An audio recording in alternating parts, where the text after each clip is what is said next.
আগের ভিডিওতে তোমরা দেখেছিলে যে আমার আশীর্বাদ হচ্ছিল, আর আশীর্বাদ যখন চলছিল তখনই কিন্তু আমার মেকআপ আর্টিস্ট চলে এসেছিল আমাকে সাজাতে। তাই মেকআপ আর্টিস্টকে রিকোয়েস্ট করেছিলাম যে কিছুক্ষণ তুমি ওয়েট করো, আমাকে আশীর্বাদ করতে এসেছে, আশীর্বাদটা হয়ে গেলে আমি সাজতে বসে পড়বো। যেহেতু আমার গোধূলি লগ্নে বিয়ে ছিল, এই জন্য তাড়াতাড়ি সাজারও একটা তাড়াহুড়ো ছিল।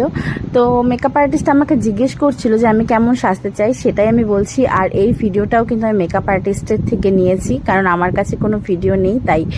আর যেহেতু গরমের দিনে বিয়ে হয়েছিল, সেদিন তো খুবই গরম ছিল, কিন্তু অন্যান্য দিনের তুলনায় বলতে গেলে অনেকটাই কম গরম ছিল।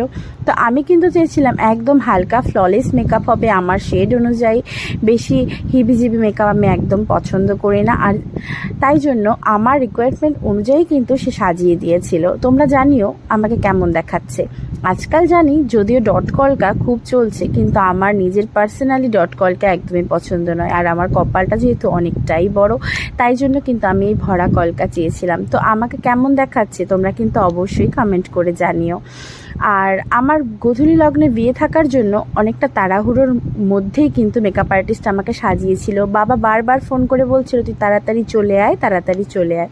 তাই জন্য আমি কিন্তু অনেক তাড়াহুড়োর মধ্যেই রেডি হয়েছিলাম, আর মেকআপ আর্টিস্টও কিন্তু আমাকে খুব তাড়াতাড়ি সাজিয়ে দিয়েছিল।